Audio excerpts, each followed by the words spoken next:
Market at days high, शानदार recovery आज देखने को मिल रही है। स्पेशली आप एक घंटे में देखें चाल निफ्टी और बैंक निफ्टी के। Virendra ji, very good afternoon. आपने बताए थे लेवल्स कि 24,790 का इंपॉर्टेंट लेवल वो ब्रीच करता है तो शायद कुछ अच्छी तेज़ी देखने को मिल सकती है। अब कौन से लेवल्स इंपॉर्टेंट लग रहे हैं? यहाँ से तेज़ी कितनी टिकाऊ लग रही है? क्या वो इंपॉर्टेंट लेवल्स जो आपके रडार पे थे वो ब्रीच किया निफ्टी बैंक निफ्टी ने? Shreya, good afternoon. श्रेया, देखिए, कल हमने शॉर्ट कैरी किया था। सुबह मैंने क्लियरली कहा था कि एक लेवल है 613 और 569।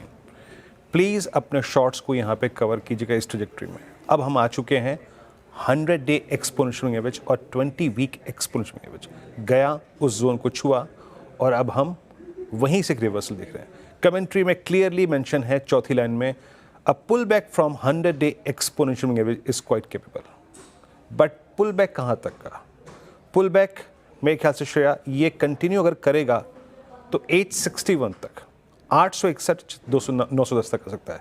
लेकिन मैं फिर कहूँगा श्रेया, मैं स्केप्टिकल हूँ। मैं स्केप्टिकल तब तक रहूँगा और शायद ये मोमेंटम कोलैप्स भी हो अगर ये 861, 910 पार नहीं करता है।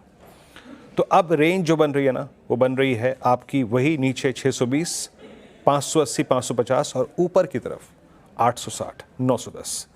अगर आपने पुल बैक खेला है तो ठीक है, बट 850 और 840 के आसपास आके निपटा लीजिएगा इसको, क्योंकि पॉसिबली जो हर्डल जोन है वो है 850, 860।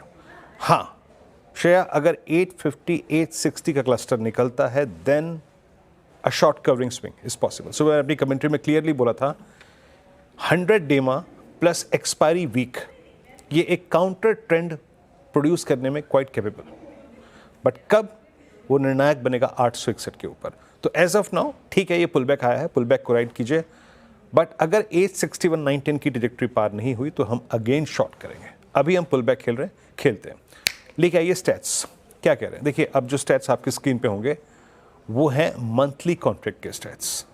क्या हुआ? सुबह आपने 100 डेमा पे सपोर्ट लिया। क्या हुआ? आपने 24,500, 24,600 पे पुट राइटिंग देखी। आपकी स्क्रीन पे 500 का आउटस्टैंडिंग वाई देखिए, 90 लाख, 24,600 पे करीब 89 लाख। और अच्छी बात है कि जो 24,800 की कॉल है, करीब 12 बजे के आसपास इसका आउटस्टैंडिंग वाई था 1.23 CR।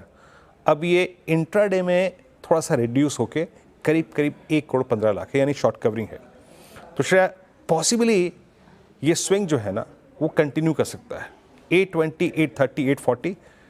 बट अगर 861 की ट्रैजेक्टरी पार नहीं हुई तो फिर शॉर्ट लेंगे। अदरवाइज अगर 861 का जोन पार हो गया देन ये एक्सपायरी वीक पुल बैक को थोड़ा सा और जनरेट कर सकता है शायद। लेकिन एक बताऊं मैं आपको, थोड़ा सा मुझे और कंट्रीब्यूशन चाहिए निफ्टी बैंक का।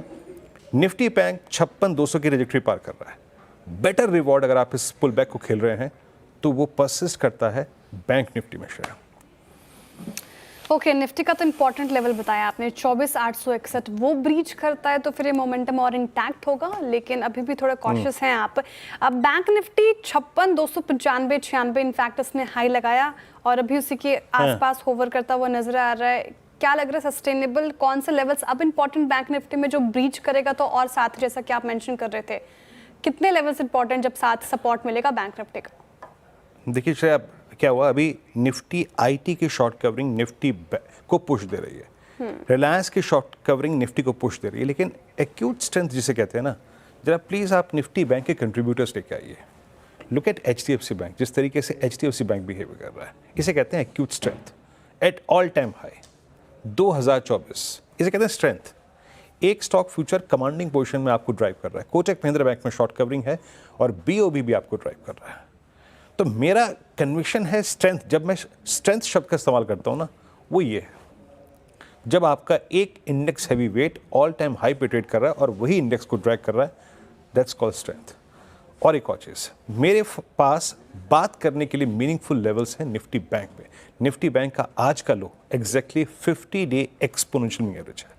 तो इसका पुल बैक मैं ज़्यादा डिफाइंड मानता हूँ श्रेया। तो अगर ये 52,200 के ऊपर सस्टेन करा तो RS1 तक प्लीज़ सुबह का RS1 लेके आइएगा, क्योंकि RS1 पे ही बड़ी कॉल राइटिंग है 56,500 की स्ट्राइक पे। तो इन दैट केस अगर ये 200 के ऊपर सस्टेन करे तो 440 और 610 तक का मूव पॉसिबल है। लेकिन अभी श्रेया मैं दोनों ही इंडस्ट्रीज पे। अभी ये मैं सिर्फ अपनी कमेंट्री को निफ्टी बैंक पे मैक्सिमम 440 तक और निफ्टी पे मैक्सिमम 861 और 910 तक सीमित रखूंगा। वो जब थ्रेशहोल्ड पॉइंट पार होंगे ना, तब कोई डिसाइसिव कॉल लेंगे regarding this pull back. Till the time एक शॉर्ट कवरिंग पुल बैक है, इसे एंजॉय कीजिए।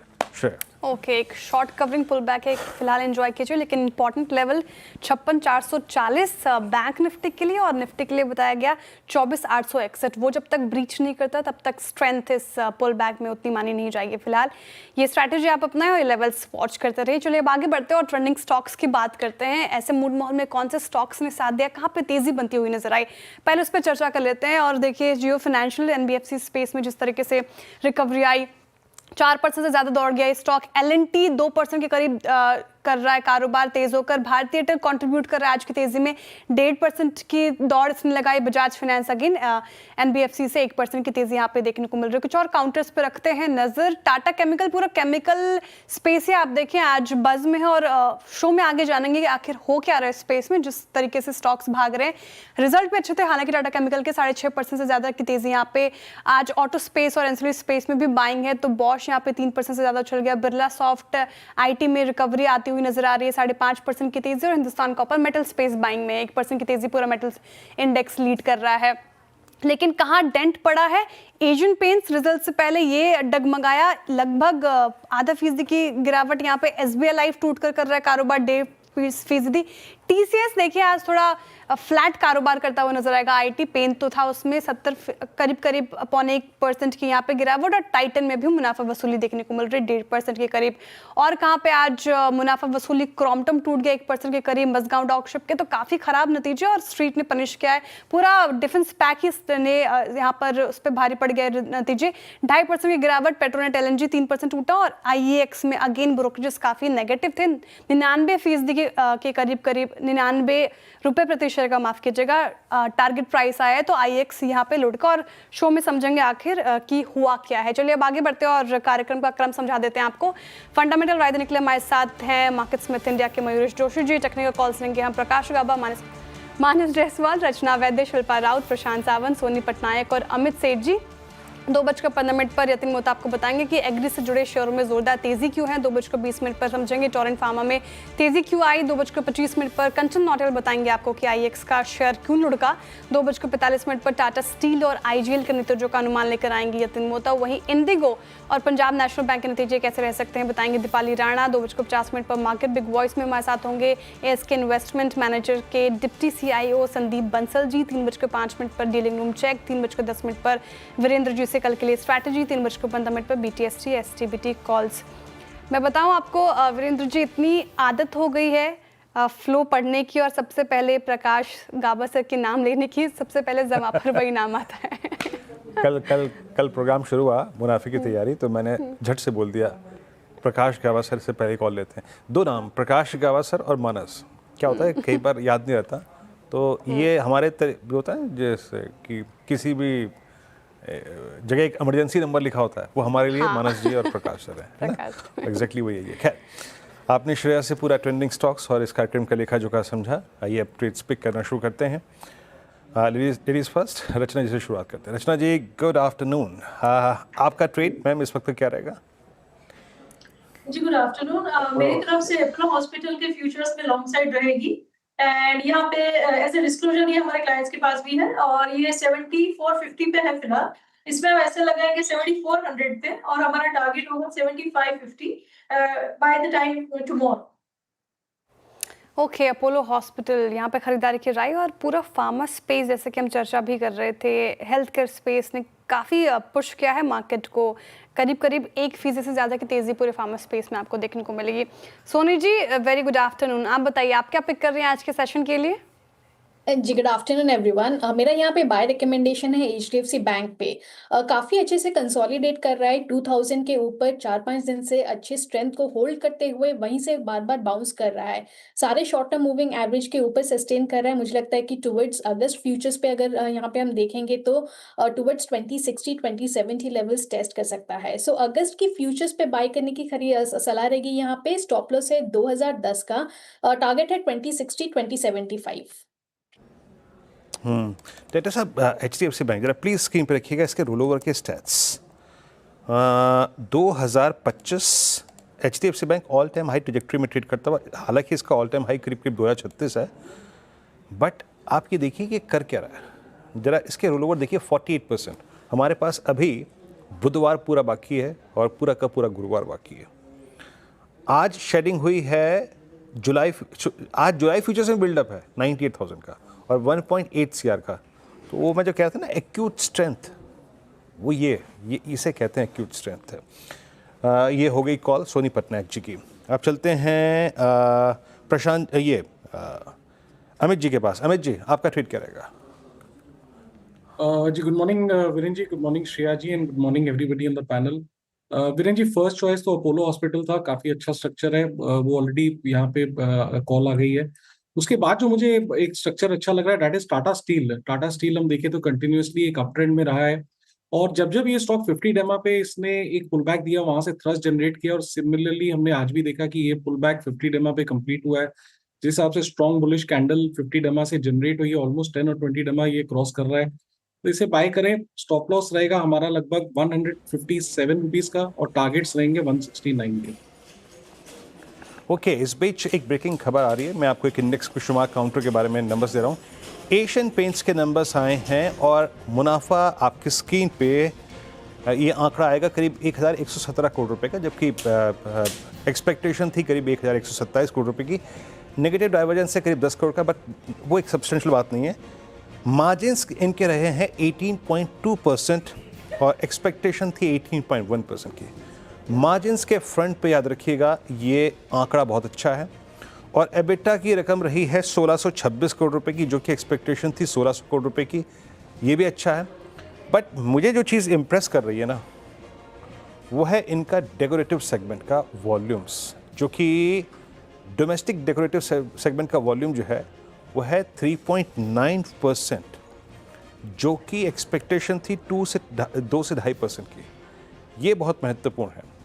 आय के फ्रंट पे भी करीब करीब आप समझ लीजिएगा कि पॉजिटिव डाइवर्जेंस है, मतलब जितना सोचा था उससे ऊपर है। 8835 करोड़ का अनुमान था और ये ऑलमोस्ट अगर आप देखें 9000 करोड़ रुपए की है। It's I think thumbs up. मेरे ख्याल से बाजार इसको बहुत पॉजिटिवली लेगा। मयूरेश जी, मैं आपकी टिप्पणी चाहूँगा। एक तो डेकोरेटिव सेगमेंट में इनका हेल्दी वॉल्यूम्स, मार्जिन्स एक्सपेक्टेशन से अच्छे और टॉप लाइन और बॉटम लाइन दोनों फ्रंट पे अगर आप देखें मोर और लेस स्ट्रीट के एक्सपेक्टेशन को इसने मेट किया, मतलब पूरा किया। और अच्छी बात यह है कि इसकी प्लेसमेंट काफ़ी अगर आप देखें एग्रेसिव नहीं थी। आपका ठीक क्या होगा इस पर?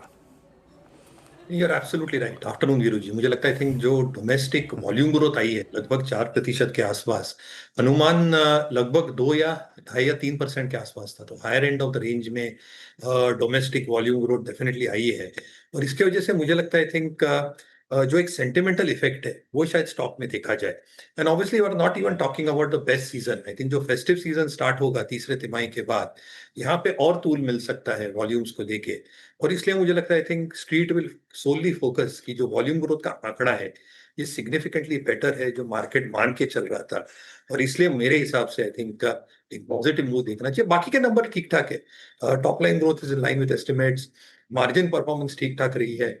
ये भी समझना चाहिए कि जो इनपुट कॉस्ट है crude derivatives, titanium dioxide prices, ये अच्छी खासी घट चुकी है और इसलिए आई थिंक अगले कुछ तिमाहियों में इसका एक पॉजिटिव इम्पैक्ट मार्जिन्स पे देखा जाएगा। So I think very very positive in terms of the volume growth number, specifically decorative segment. जी हाँ, और देखिए किसी भी चीज़ को ना आई मीन एक प्रोस्पेक्टिव में देखा जाता है। आप उसको अगेंस्ट उसके फोर्सेस को देखते हैं। हमने, आप ये समझ लीजिएगा कि इसको हमने ओपस का pressure, market share, pricing pressure, सब कुछ हमने कंसिडर करना शुरू कर दिया था अक्टूबर 2024 से। अक्टूबर, नवंबर, दिसंबर 3 महीने वो गुजर गए। उसके बाद जनवरी, फरवरी, मार्च, अप्रैल, मई, जून, यानी आप अप्रॉक्सीमेटली 9 महीने बाद इन नंबर्स को जो विटनेस कर रहे हैं, थोड़ा प्रीएम्प्ट कर रहे हैं। Top line, bottom line, margins और specially that I think decorative, domestic decorative जो पेंट सेगमेंट है वो बहुत इंप्रेसिव है।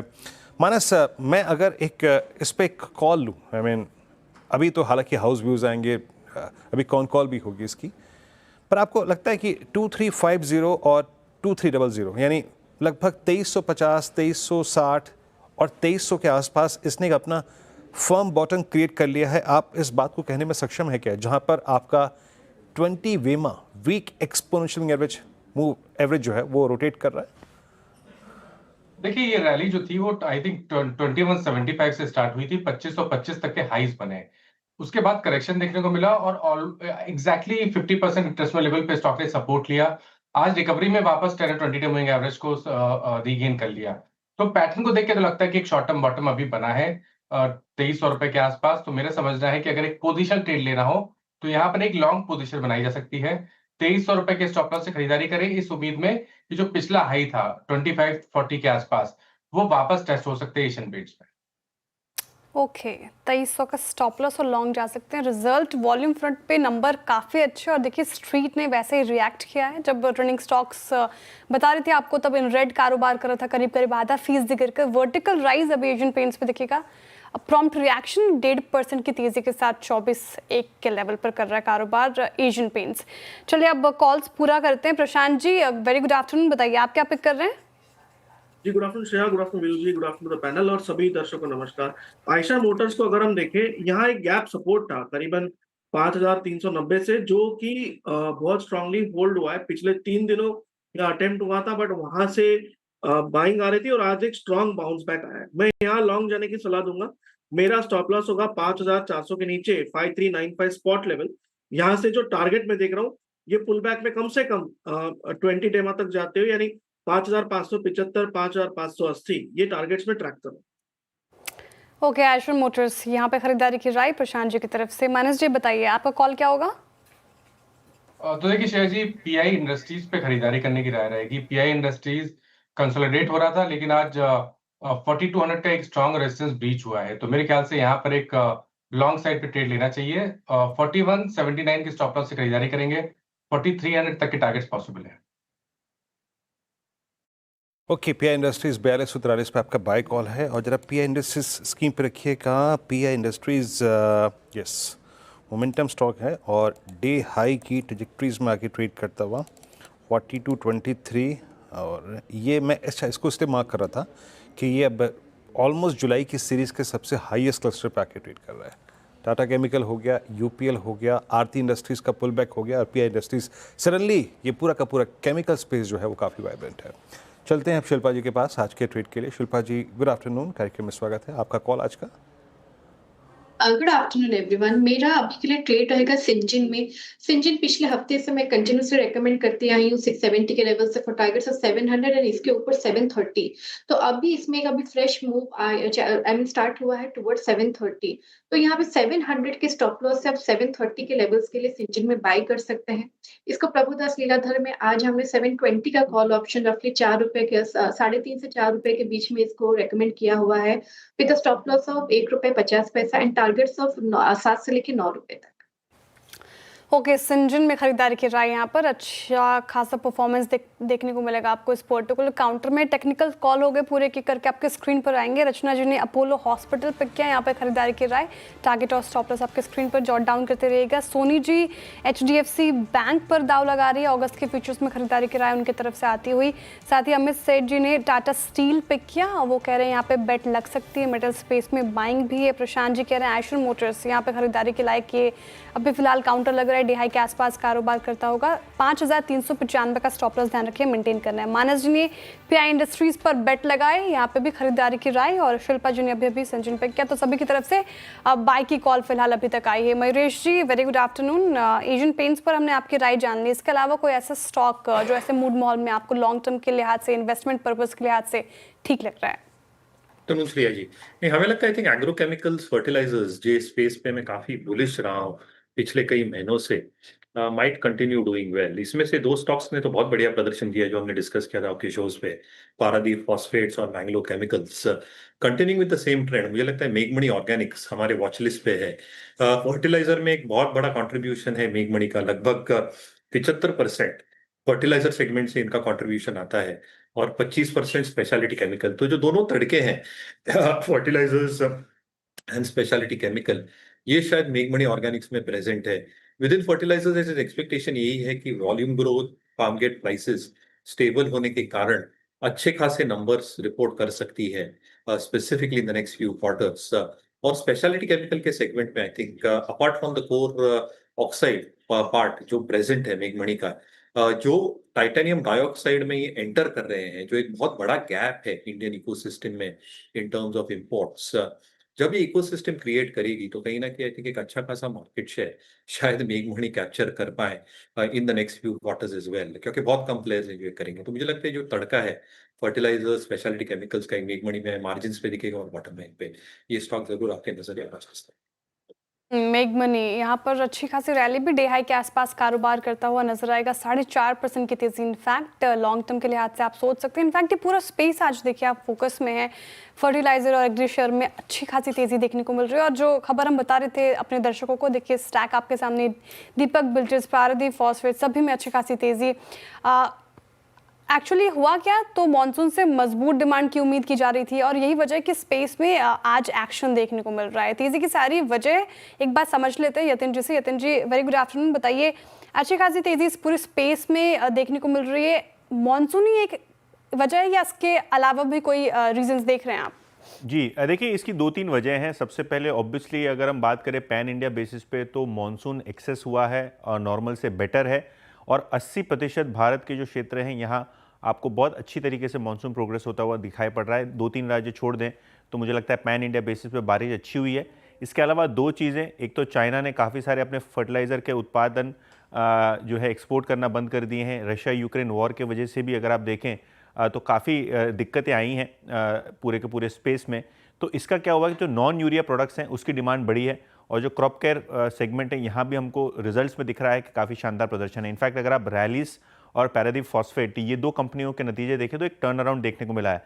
इनफैक्ट रैलिस की बात करें तो यहाँ नुकसान से जो है मुनाफे में कंपनी आई है और पैरादीप फॉस्फेट की बात करें तो सिंगल डिजिट एबिटा से 3 डिजिट एबिटा कंपनी पहुंची है और मुनाफा देखिए रैलिस का डबल होता हुआ नज़र पड़ रहा है। और अगर हम बात करें पैरादीप फॉस्फेट की तो शानदार ऑपरेटिंग परफॉर्मेंस और 250 करोड़ रुपए के आसपास का मुनाफे का फिगर आता हुआ नज़र पड़ रहा है। और शायद इसीलिए सारे के सारे आज स्पेशलिटी फर्टिलाइजर कंपनियां जैसे कि दीपक फर्टिलाइजर, जैसे कि कोरोमंडल इंटरनेशनल, प्रदीप फॉस्फेट्स, रैलिस, बहुत सारे स्टॉक्स में ज़बरदस्त एक्शन है।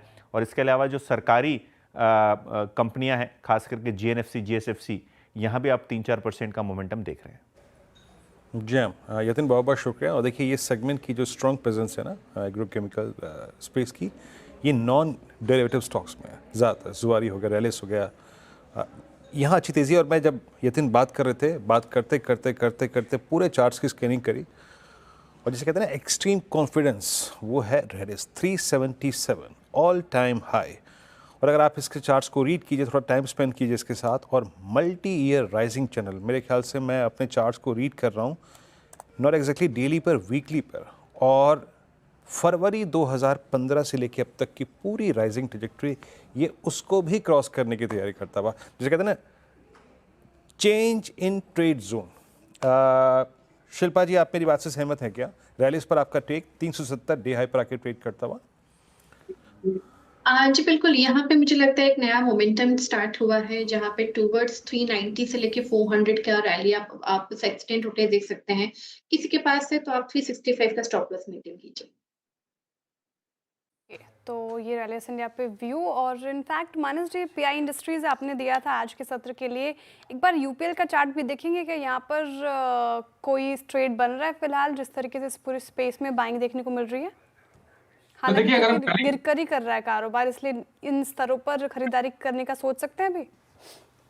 तो देखिए अगर हम ट्रेंड की बात करें तो यूपीए का ट्रेंड काफी पॉजिटिव है। कल हमने एक फ्लैग पैटर्न का ब्रेकआउट देखा था लेकिन फॉलो बाइंग देखने को नहीं मिली। आज भी अगर आप देखें तो जिस रेंज में ट्रेड कर रहा है वो एक बढ़िया बाइंग रेंज है। मेरा समझना है कि 709 के स्टॉप लॉस से यहाँ पर एक ट्रेड लेना चाहिए। जब भी हमें इस फ्लैग पैटर्न का ब्रेकआउट देखने को मिलेगा तो 760 तक के टारगेट यूपीएल दिखा सकता है।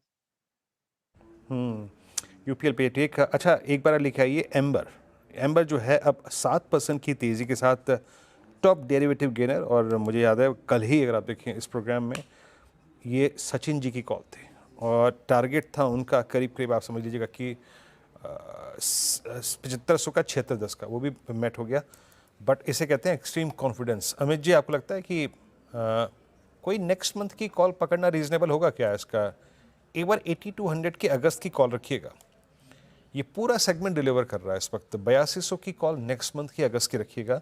मेरे ख्याल से अभी तो खैर उस पर काफ़ी टाइम वैल्यू लोडेड होगी, या फिर फ्यूचर्स पे ट्रेड करें। आपका व्यू अमित जी इस पर? जी Viren ji, first of all तो जैसे कि आपने भी कहा, कल भी कॉल आई थी, काफी स्ट्रॉन्ग स्ट्रक्चर, और आज जो हम इसमें मूव देख रहे हैं, that has been backed by volumes. थोड़ा सा स्ट्रेस जरूर है, but at the same time momentum काफी स्ट्रॉन्ग है। फ्यूचर में अगर अभी भी लेना है तो एक टाइट स्टॉप लॉस रखें, लगभग 7800, 1% का लगभग रिस्क लें, और मुझे लगता है यहाँ पे 8000 से 8100 तक के टारगेट्स पॉसिबल है। ओके, एम्बर एंटरप्राइजेस यहाँ पे अच्छी खासी तेजी और बाइंग की सलाह। फिलहाल ये कुछ लेवल्स जो आपको रडार पे रखने हैं। आईएक्स रखते हैं चार्ट स्क्रीन पर, और जिस तरीके से बिकवाली का शिकार ये लगातार स्टॉक हो रहा है उस खबर के बाद, हालांकि बाइंग देखने को मिली थी उन स्तरों पर, लेकिन जो खबर आई निचले स्तरों से सुधरने की कोशिश कर रहा था आज, लेकिन फिर भी देखिए 2.5% से ज़्यादा की गिरावट आज पर्टिकुलर काउंटर में देखने को मिल रही है। ब्रोकरेजेस व्यूज़ काफ़ी नेगेटिव। एक बार रिविजिट करते हैं कंचन के साथ। कंचन, इंडियन एनर्जी एक्सचेंज गिरावट का शिकार हुआ, क्या ब्रोकरेजेस कह रहे हैं? जी, इसके ऊपर बर्नस्टीन की एक रिपोर्ट आई है। इस टाइम पे जो उनका मूड माहौल है वो बेयरिश साइड पे हमें जाता हुआ दिखाई दे रहा है। पहले वो आईएक्स को बोलते थे मार्केट परफॉर्मर, लेकिन अब रेटिंग को डाउनग्रेड कर दिया गया है और इस टाइम पे अंडर परफॉर्मेंस की रेटिंग दे दी गई है। देखिए, रिसेंटली हमने देखा था कि सीआरसी की तरफ से मार्केट कपलिंग के ऊपर ऑर्डर आया था, लेकिन अब संभावनाएं जताई जा रही है कि वो ऑर्डर अब वापस जाता हुआ नहीं दिखाई दे रहा है, जिसके चलते जो कंपनी का पूरा बिजनेस मॉडल है वो कहीं ना कहीं खतरे में आ गया है। इसके साथ ही साथ हम देख रहे हैं कि मार्केट में जो न्यू एंट्रेंट्स है उनकी भी एंट्री हो रही है, बिकॉज जो बैरियर्स हैं कहीं ना कहीं हमें वेव ऑफ होते हुए दिखाई दे रहे हैं, जिसके वजह से यहाँ पे जो खतरा है वो और भी ज़्यादा बढ़ता हुआ दिखाई दे रहा है। एनएससी, बीएससी, एमसीएक्स, एमएससी, ये भी इस टाइम पे इलेक्ट्रिसिटी कॉन्ट्रैक्ट में ट्रेडिंग की जो तैयारी है वो जोरों शोरों से करने में लगे हुए हैं। इस टाइम पे करंट प्राइस देखा जाए तो ये है इसका करीब 2 पैसे का, ट्रांजेक्शन फीस जो है वो 2 पैसे की, और जिस टाइम पे इनका पूरा का पूरा ये पेपर जारी हो रहा था सीआरसी का, तो उस टाइम पे जो पार के सारे प्रोड्यूसर्स हैं उनकी यहाँ पे काफ़ी ज़्यादा बहस हुई थी इस प्राइस को लेके। इसके वजह से जो कंसर्न्स है वो और भी ज़्यादा बढ़ते हुए दिखाई दे रहे हैं। ये कुछ फैक्टर्स हैं जिसकी वजह से कंसर्न्स जो है बढ़ गए हैं। अब ये कंसर्न्स हमारे लिए नहीं, मार्केट के लिए नहीं, बल्कि यहाँ पे जो सबसे बड़ी पोजीशंस लेके बैठे हुए हैं उनके लिए काफ़ी ज़्यादा यहाँ पे ट्रिगर पॉइंट साबित हो सकते हैं। आइए एक बार शेयर होल्डिंग पैटर्न देख लेते हैं। अगर एफआई का इस टाइम पे शेयर होल्डिंग देखा जाए आईएक्स के अंदर तो वो है करीबन 19% का। वहीं अगर डीआईएस की बात करी जाए तो करीब 34% की यहाँ पे उनकी होल्डिंग है। म्यूचुअल फंड्स की बात कर लेते हैं। एसबीआई म्यूचुअल फंड का यहाँ पे करीबन 10% का योगदान है शेयर होल्डिंग में। पराग पारिक का करीबन 5% का। वहीं आईसीआईसीआई प्रूडेंशियल की बात करी जाए तो 5% की हिस्सेदारी इनकी भी है, और एलआईसी भी करीब 4% की हिस्सेदारी लेके बैठा हुआ है। तो कुछ मेजर कंसर्न्स जो न्यूज आई सीआरसी की तरफ से उसने यहाँ पे ये रिएक्शन दिखाया है। और 99 रुपये प्रतिशत के टारगेट प्राइस दे दिए गए हैं, काफ़ी नीचे का टारगेट प्राइस, 30% का डाउनसाइड पोटेंशियल। शुक्रिया कंचन जानकारी के लिए। मयूरेश जी, आपका टेक क्या होगा इस पर्टिकुलर काउंटर पर? ट्रांजैक्शन चार्जेस में बदलाव आ सकता है, कंपटीशन बढ़ सकता है, क्योंकि एंट्री बैरियर की बात करें तो वहाँ पे थोड़ा ईज ऑफ देखने को मिल सकता है। आपका टेक आईएक्स पर?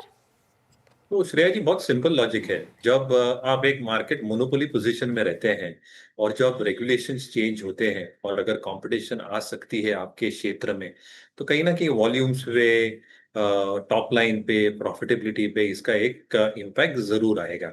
और यही आई थिंक आईएक्स के साथ शायद हो सकता है। दूसरी चीज, आई think in terms of expectations itself, आज जो पूरी डोमिनेंस थी इनकी डे हेड मार्केट में, रियल टाइम मार्केट में भी, कहीं ना कहीं I think over the next few months या अगले कुछ तिमाहियों में ये सारी चीजें शायद चैलेंज हो सकती है। और अगर ये सारी चीजें चैलेंज होती है तो आपकी जो एक मोनोपोलिस्टिक सिचुएशन या प्रेजेंस रहती है ये डाइल्यूट जरूर होती है।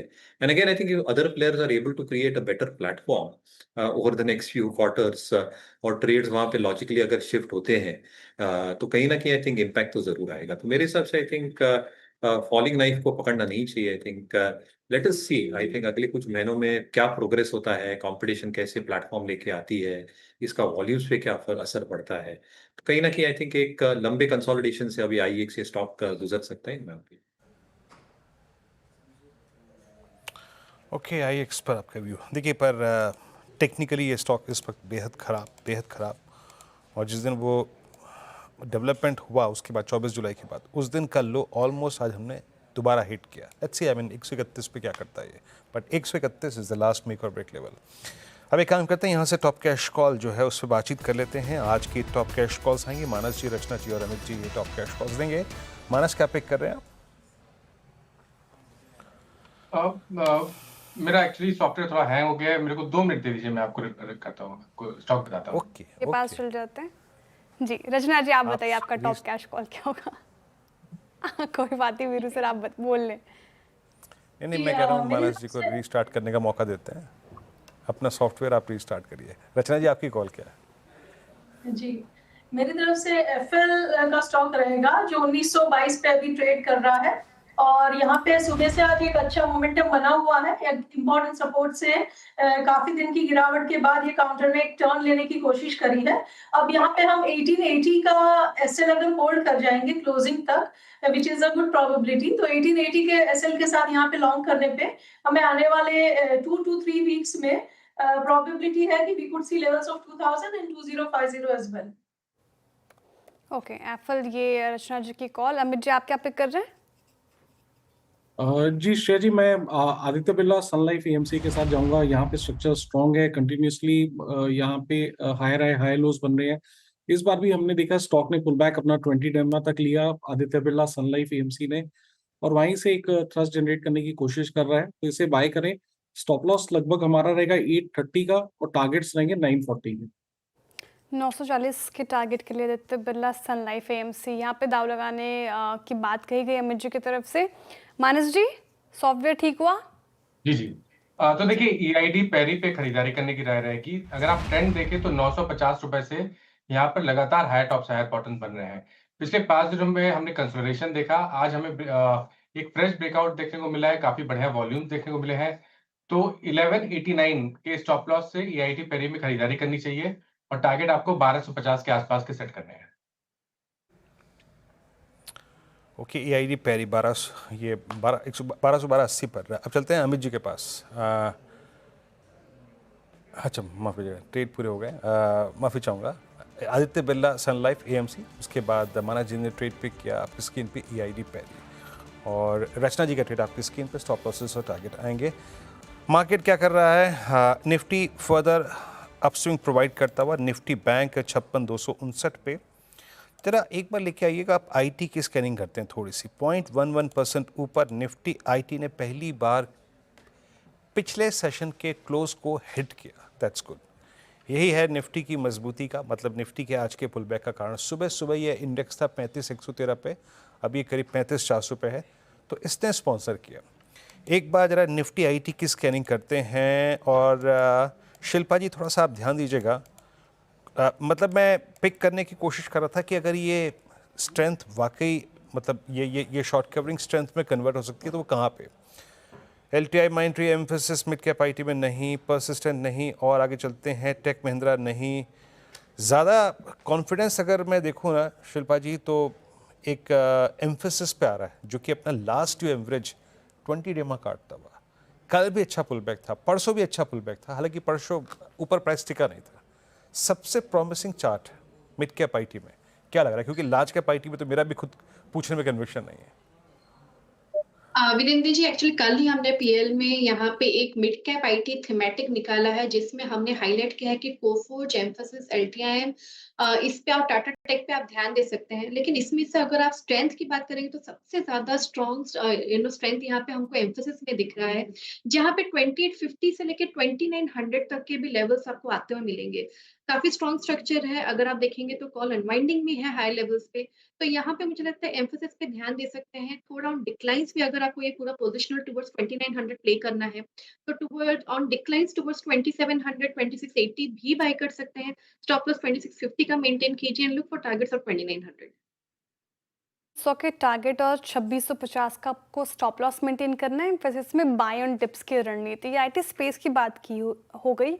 आप देखिए फार्मा और हेल्थ केयर स्पेस ऐसा, आज तो हालांकि मार्केट ने निचले स्रोत से अच्छी रिकवरी दिखाई है, तो फार्मा हेल्थ केयर स्पेस में और बाइंग इंटैक्ट हुई, लेकिन पिछले कुछ सत्रों से जब मार्केट की स्थिति थोड़ी डामाडोल थी तब भी फार्मा और हेल्थ केयर स्पेस साथ निभाते हुए नजर आ रहे थे।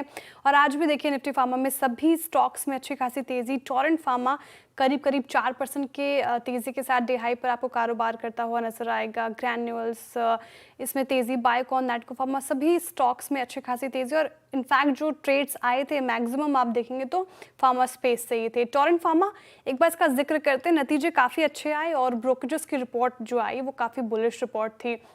सिटी ने तो 4,380 रुपये प्रति शेयर के टारगेट रख दिए हैं। सभी ब्रोकरेजेस काफ़ी बुलिश बाई और आउट परफॉर्म की कॉल आई है, साथ ही ऐड करने की भी सलाह कई ब्रोकरेजेस दे रहे हैं इन लेवल्स पर भी। तो करीब करीब 16% का अपसाइड पोटेंशियल तो सिटी देख रहे हैं। नुवामा, HDFC सिक्योरिटीज़ भी कह रहे हैं कि आप बाई कर सकते हैं, ऐड कर सकते हैं। इसके अलावा क्या अच्छा लग रहा है ब्रोकरेजेस को, तो सभी मान के चल रहे हैं कि मार्जिन एक्सपेंशन आगे भी कंटिन्यू होने की उम्मीद है, जिस तरीके से Q1 रिजल्ट आए। उसके अलावा आप देखेंगे ब्रांडेड सेगमेंट्स में जिस तरीके से कंपनी परफॉर्म कर रही है वो एक पॉजिटिव ट्रिगर है, उसमें ऑपरेटिंग लेवरेज का फायदा मिलता हुआ नजर आ रहा है। यूएस मार्केट से रिकवरी का पोटेंशियल दिख रहा है फर्म्स को, वो एक पॉजिटिव ट्रिगर है, सिटी मान के चल रहे हैं। नोवामा कह रहे हैं कि कुछ आप इंडिया बिजनेस पे अगर फोकस करेंगे तो मीडियम टर्म में वहाँ पे और फ़ायदा होगा।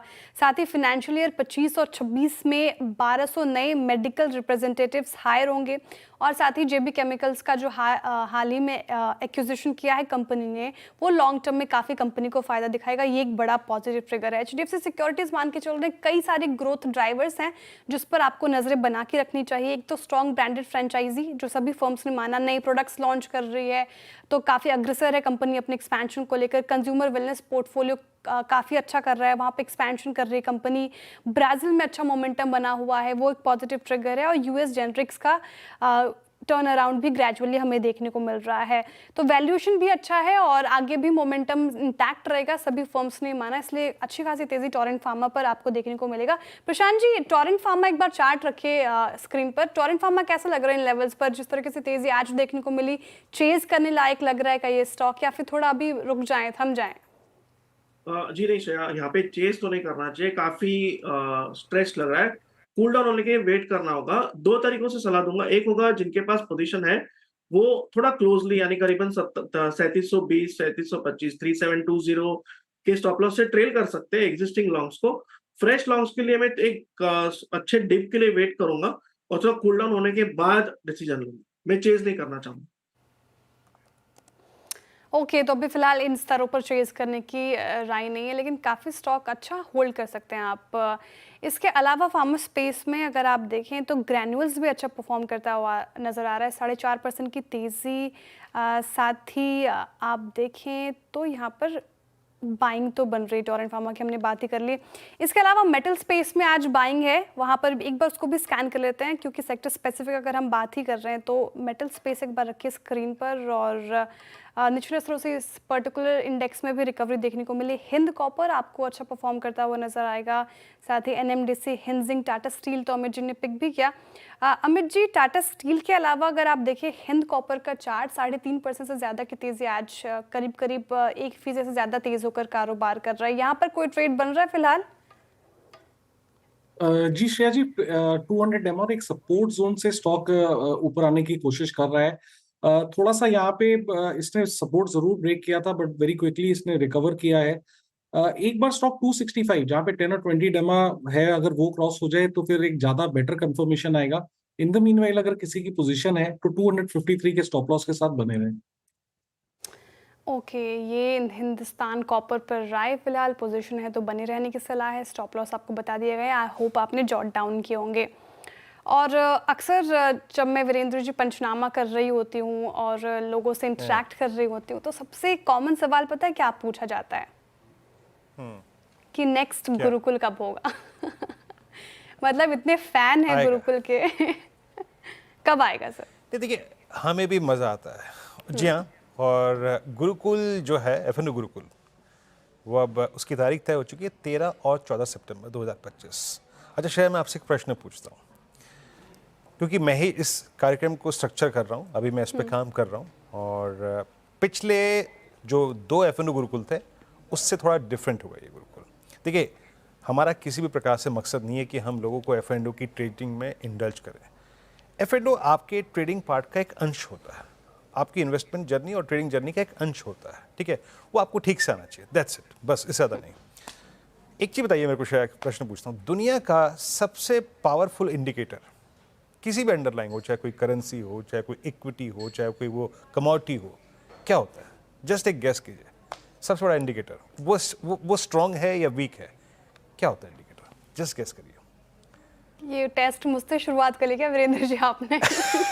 नहीं, जस्ट देखिए, होती है लक्ष्मी, लिक्विडिटी, लिक्विडिटी। पैसा।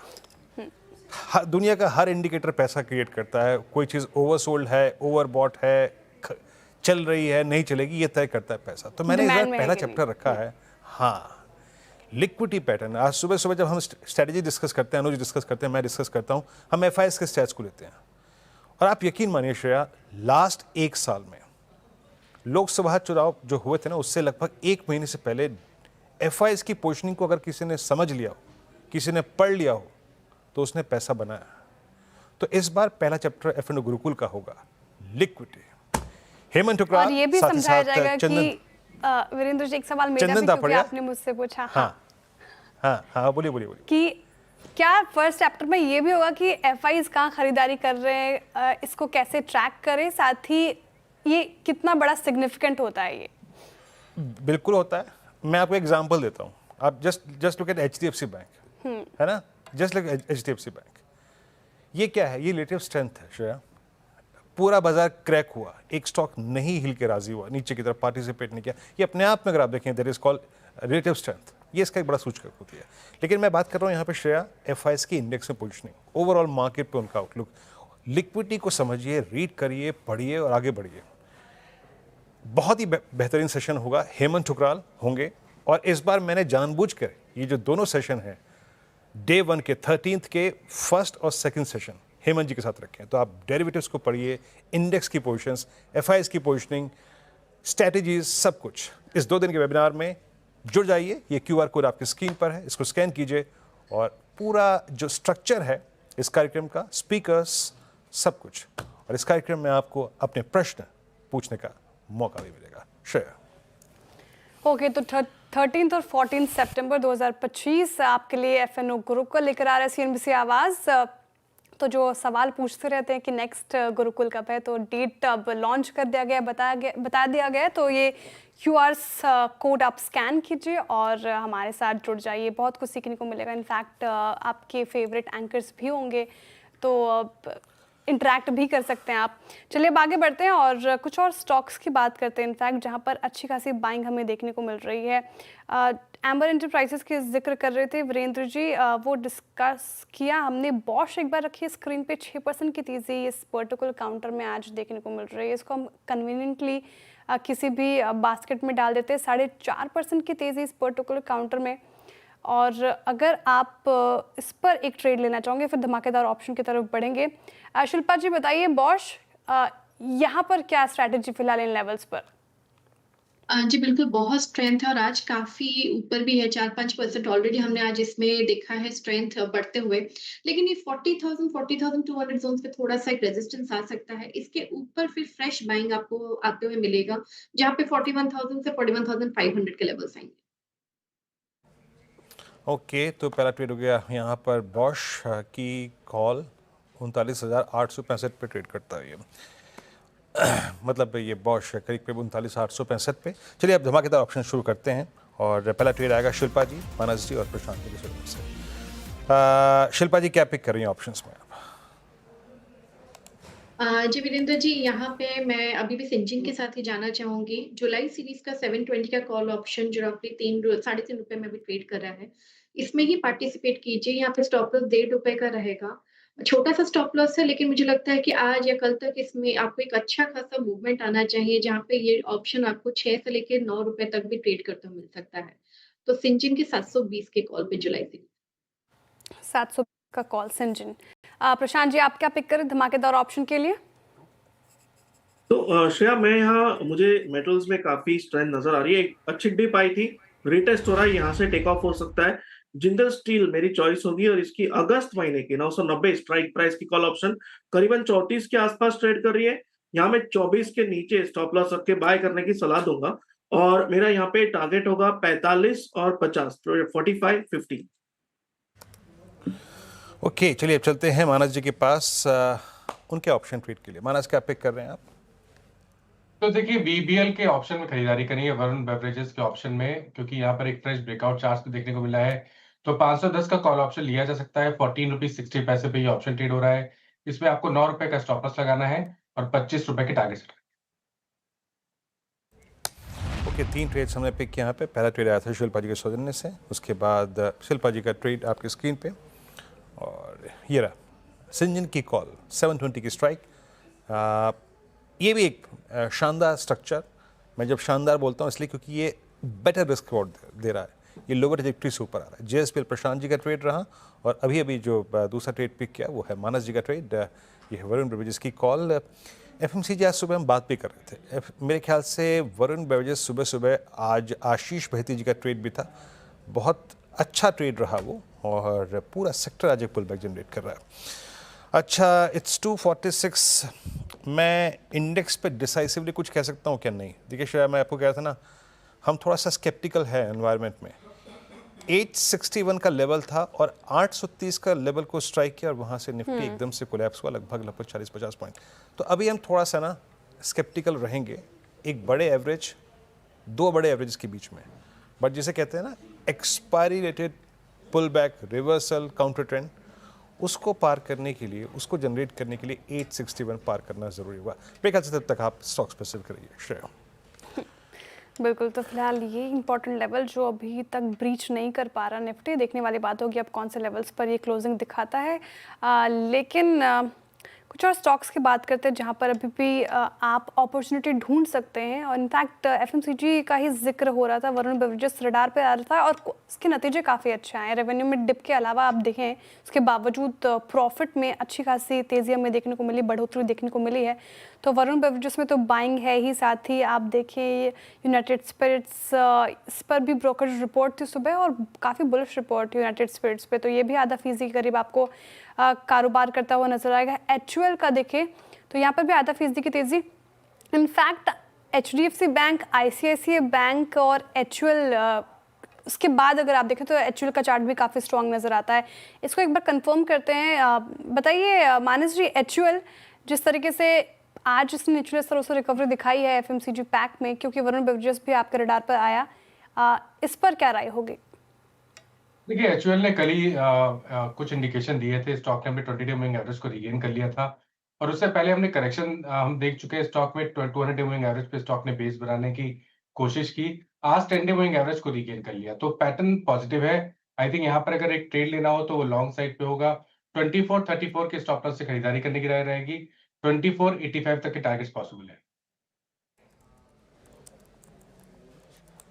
फिलहाल चलिए वक्त हो चुका है 4 का चौका के लिए और सस्ता ऑप्शन लेंगे हम मानस जायसवाल जी से ही। एफएनओ सुपरस्टार के लिए प्रशांत सावंत जी हमारे साथ जुड़े हुए हैं। चार्ट का चमत्कार रचना वैद्य जी देंगी और मिड कैप फंडा मयूरेश जोशी जी से हम समझेंगे। सस्ता ऑप्शन शुरुआत कीजिए मानस जी, क्या चुना है आपने? देखिए पुट ऑप्शन में खरीदारी करनी है। मैक्स फाइनेंशियल के पुट ऑप्शन में खरीदारी करनी है। यहाँ पर लोअर टॉप लोअर बॉटम्स पहले से बन रहे थे। स्टॉक ने आज अपने 50-डे मूविंग एवरेज को ब्रेक किया है, तो एमएफएसएल के अगस्त वाले 1500 के पुट ऑप्शन में खरीदारी करनी है। 44 रुपीज के आसपास के प्राइस चल रहे हैं इस ऑप्शन में। स्टॉप लॉस आपके 34 के रहेंगे और टारगेट 65 के रहेंगे। ओके, मैक्स फाइनेंशियल का पुट ऑप्शन लेना है एफएनओ सुपरस्टार के लिए। प्रशांत जी आप बताइए आपके पिक। तो श्रेया, जैसे मैंने कहा मुझे मेटल सेक्टर बहुत पसंद आ रहा है। इसमें हिंद जिंक का जो स्ट्रक्चर है, यहाँ एक स्ट्रॉन्ग बिकवाली के बाद कंसोलिडेशन के पहले आसार नजर आ रहे हैं और मुझे लग रहा है बेस फॉर्म हो रहा है। हम ऑलमोस्ट 437 के आसपास 437 स्पॉट ट्रेड कर रहा है। मेरा स्टॉप लॉस होगा 427, 427। जो टारगेट मैं यहाँ पे देख रहा हूँ, एक गैप बना हुआ है करीबन 480 485, यही मेरा टारगेट होगा। चलिए, हिंदुस्तान जिंक की 437 पे फ्यूचर्स को आपको ग्रैब करना है। रचना जी के पास चलते हैं। चार्ट के चमत्कार के रचना जी आप क्या पिक कर रही हैं? जी मेरी तरफ से केपीआईटी टेक के फ्यूचर्स को हम लॉन्ग करेंगे। हम यहाँ पे एसएल लगाएंगे 1204 पे और यहाँ पे हमारा टारगेट होगा 1242 and 1255। Okay, KPIT technologies mid cap IT में, तो आप मिड कैप आईटी में रिवर्सल्स को ग्रैब करने के लिए जा रही हैं और यहाँ पर शॉर्ट कवरिंग चल भी रही है। मयूरेश जी के पास चलते हैं मिड कैप फंडा के लिए। मयूरेश जी क्या पिक कर रहे हैं आप? वीरू जी, हमें Hyundai इंडिया काफी अच्छा लग रहा है। हमें लगता है Hyundai की जो एक डोमिनेंस है मिड साइज एसयूवी मार्केट में, उनके जो मॉडल्स हैं, क्रेटा हुआ, जो इनकी इलेक्ट्रिक लॉन्च है, वेरी वेल एक्सेप्टेड है। दूसरा आई थिंक जो मार्जिन का परफॉर्मेंस रहा है, ये भी सराहनीय रहा है Hyundai इंडिया के लिए अब तक। और एक्सपेक्टेशन यही है कि जैसे इनपुट कॉस्ट स्टेबल होते जा रहे हैं, कहीं ना कहीं मार्जिन परफॉर्मेंस में स्टेबिलिटी और सुधार देखा जा सकता है। तीसरा आई think in expectation of new launches, हमें ये लगता है कि जो नए लॉन्चेस आ सकते हैं द नेक्स्ट फ्यू क्वार्टर्स, और अगर कंपटीशन भी रही, कहीं ना कहीं आई थिंक इनका जो एक प्रेजेंस है through price points are remaining very very attractive. After sale service distribution, जो बैलेंस शीट की स्ट्रेंथ है, जो ये कैश कैरी करते हैं बैलेंस शीट पे, रिटर्न रेशियोज, इसमें एक सिग्निफिकेंट सुधार देखा जा सकता है। तो हमें लगता है आई थिंक Hyundai इंडिया हमें काफी पसंद है। Hyundai इंडिया और 2093 पे बाकी मतलब जब हम ऑटो पे चर्चा करते हैं तो Hyundai पे बहुत बार टेक्निकल पर्सपेक्टिव से होती नहीं चर्चा, बट यस धीरे धीरे अब ये एक चार्ट्स पे इसके एग्रेशन आ रहा है। बात करेंगे, खैर अभी वक्त नहीं है इस पर बात करने का। 4 ट्रेड्स पिक किया हमने। पहला ट्रेड लिया था हमने सस्ता ऑप्शन, और आपकी स्क्रीन पे आएगा वो मानस जी का मैक्स फाइनेंशियल्स की कॉल, माफ़ी का पुट 1500 की 65 की का लक्ष्य, यहाँ पे 34 का स्टॉप लॉस। प्रशांत जी ने एफएन सुपरस्टार पिक किया हिंदुस्तान जिंक 480-485 के लक्ष्य के लिए। रचना जी ने पिक किया आज का चार्ट का चमत्कार KPIT टेक्नोलॉजीज 1240-1255 के लक्ष्य के लिए। और साथ ही साथ मयूरेश जोशी ने आज मिड कैप फंडा पिक किया Hyundai मोटर्स। मार्केट्स क्या कर रहे हैं? निफ्टी आपकी स्क्रीन पे इट्स 24780, थोड़ा सा सिंक हुआ लेकिन मोर लेस 780 की रेंज में स्टेबल है। गुड अच्छी बात है। पर अब यहाँ से फोकस करते हैं उन अर्निंग्स पे जो कि कल स्ट्राइक करेंगे। पहले यतिन के पास चलते हैं, टाटा स्टील और IGL के नंबर्स, साथ ही साथ दीपाली भी रहेंगी, उनसे बात करेंगे नंबर्स पे। लेकिन यतिन पहले टाटा स्टील नंबर्स कैसे एक्सपेक्टेड? तो ये टाइम नंबर्स जो है सिक्वेंशियल आपको सुधरते हुए नजर पड़ेंगे और ईयर ऑन ईयर बेसिस में भी आपको सुधार दिखेगा। नंबर्स ईयर ऑन ईयर अगर हम देखें तो रेवेन्यूज जो है 37,000 करोड़ रुपए के आसपास आएंगे, जहां लगभग 3.5% की ग्रोथ आपको देखने को मिलेगी।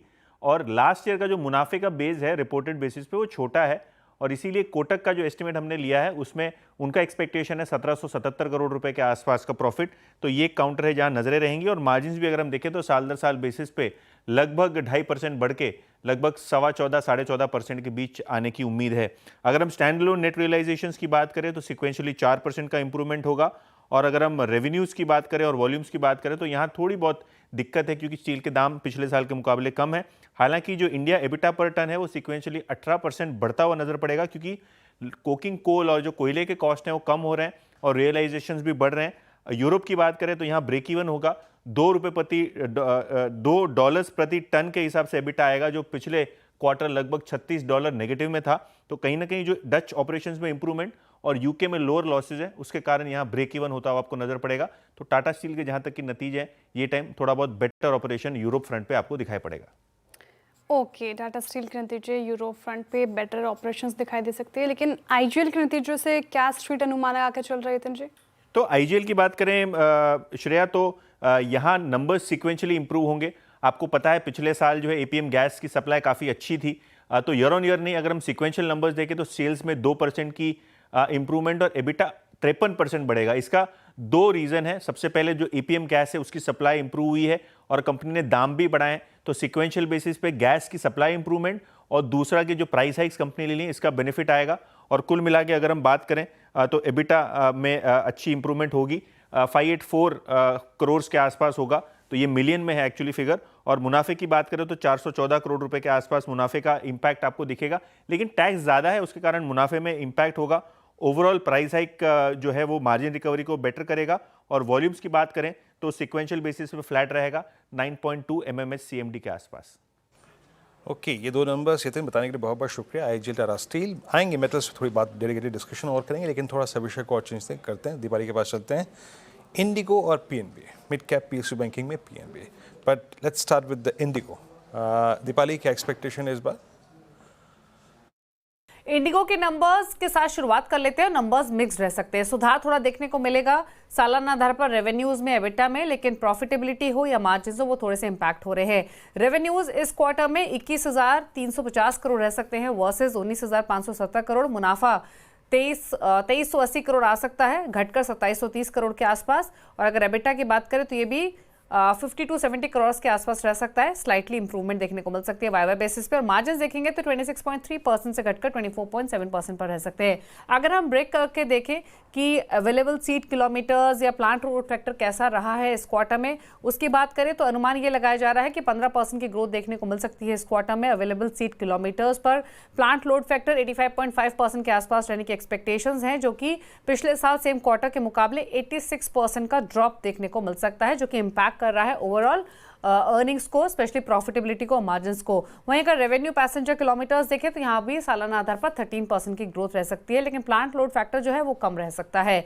एवरेज फेयर अगर आप देखेंगे इस क्वार्टर में सीक्वेंशियल बेसिस पे वो फ्लैट रहा अगर हम 1 मंथ फॉरवर्ड बुकिंग्स के हिसाब से कंपेयर करें, लेकिन अगर हम 15 डे फॉरवर्ड बुकिंग के हिसाब से कंपेयर करें तो जो एवरेज फेयर रहा वो सीक्वेंशियल बेसिस पे 6% कम रहा। इंटरनेशनल एक्सपेंशन कंपनी कंसिस्टेंटली कर रही है, देखना होगा कि उसको लेकर एग्जैक्टली कंपनी के क्या प्लान्स है, नए नेटवर्क के एडिशन को लेकर या फिर कोड शेयर अग्रीमेंट्स को लेकर, जहां पर कंपनी खासतौर से ज्यादा ध्यान दे रही है। ध्यान कहाँ दे रहे हैं अर्निंग्स पर, मैनेजमेंट की कमेंट्री पर, स्पेशली P&W इंजन्स को लेकर क्या आउटलुक कंपनी शेयर करती है, क्योंकि वो एयरक्राफ्ट है जो कि कैलेंडर 25 से ग्राउंडेड हैं। इम्पेंडिंग कंपटीशन जिस तरीके से बढ़ रहा है उसको लेकर कंपनी की क्या स्ट्रैटेजी है, इंटरनेशनल एक्सपेंशन, ये कुछ की फैक्टर्स रहेंगे जो कि वॉच करने होंगे। तो इंटरनेशनल नेटवर्क और इंटरनेशनल एक्सपेंशन और नेटवर्क रूट्स के ऊपर मैनेजमेंट कैसे कमेंट्री दे सकती है, वहाँ पर नजरें बनेंगे। लेकिन पंजाब नेशनल बैंक पर क्या दीपाली स्ट्रीट अनुमान आगे चल रहा है?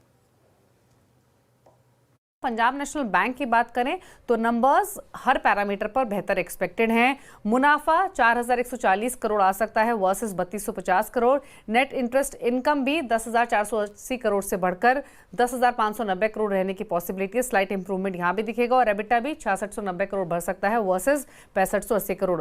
ग्रॉस एनपीए इस क्वार्टर में सीक्वेंशियल बेसिस पे अगर हम देखें तो 3.7% आ सकते हैं वर्सेस 4%, तो सुधार देखने को मिलेगा ग्रॉस एनपीए फ्रंट पर भी। नेट एनपीए हालांकि फ्लैट एक्सपेक्टेड है, पिछले क्वार्टर में भी 0.4% के आसपास थे, इस बार भी वही आंकड़ा आने की पॉसिबिलिटी है। लेकिन डिपॉजिट ग्रोथ और साथ ही साथ लोन ग्रोथ ये सीक्वेंशियल बेसिस में थोड़ी सी इंपैक्ट हो सकती है, वाई बेसिस पे यहाँ पर ग्रोथ दिखाई देगी। तो जो मार्जिन है वो थोड़े से मॉडरेट होते हुए दिखाई दे रहे हैं। एसेट क्वालिटी इंप्रूव हो रही है, जो क्रेडिट कॉस्ट है वो अभी भी कंटेन्ड है और जो कॉस्ट रेशियोज हैं वो ब्रॉडली स्टेबल हैं। तो ओवरऑल नंबर्स तो अच्छे, लेकिन आगे की business growth trajectory, margin outlook पर मैनेजमेंट के कमेंट क्या आते हैं वो इंपॉर्टेंट रहेंगे, लेकिन नंबर्स ठीक एक्सपेक्टेड हैं पीएनबी से। ओके, पीएनबी से नंबर्स ठीक एक्सपेक्टेड है, लेकिन मैनेजमेंट की कमेंट्री पर खासा फोकस रखना होगा। चलिए फिलहाल रुक रहे छोटे से ब्रेक के लिए, लेकिन ब्रेक के उस पार ASK इन्वेस्टमेंट मैनेजर्स के डिप्टी CIO संदीप बंसल जी से करेंगे बात।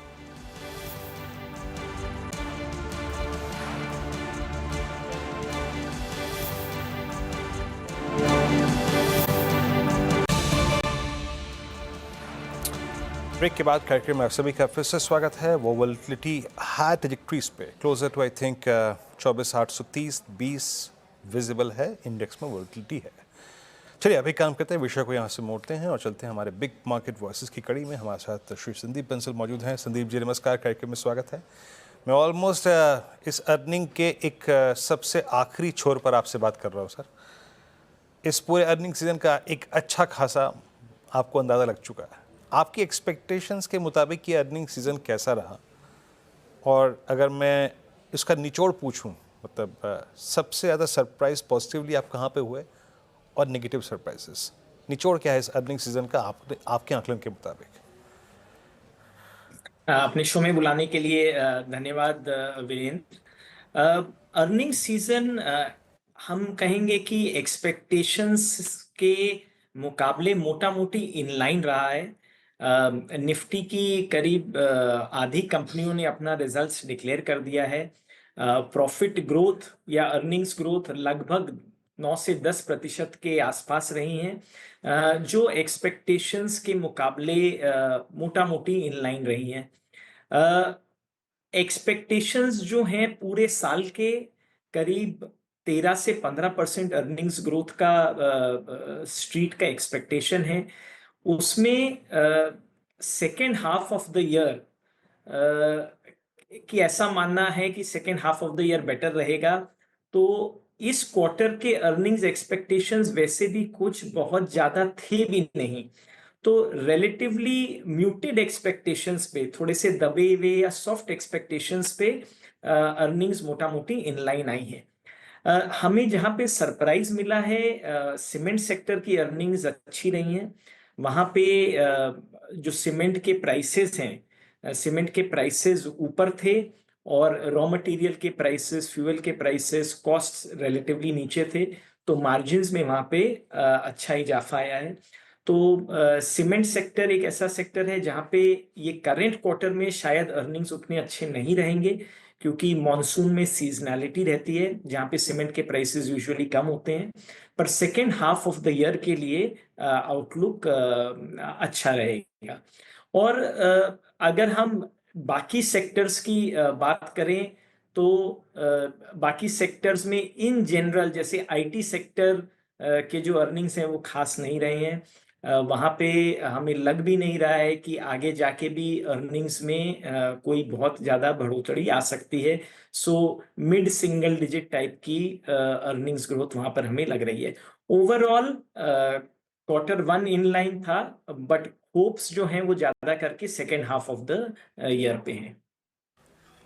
ओके, आप ही मतलब मुझे ज़्यादातर विशेषज्ञों की तरह सेकेंड हाफ के लिए ज़्यादा ऑप्टिमिस्टिक नज़र आ रहे हैं, लेकिन एक सेक्टर जिसके नंबर्स भी ख़राब रहे लेकिन कंपनियों के एक्ट ने, उनके स्टेटमेंट्स ने मूड बिगाड़ दिया, उनका भी बाजार का भी, and that's I think TCS और आईटी की बात कर रहा हूँ मैं यहाँ पे।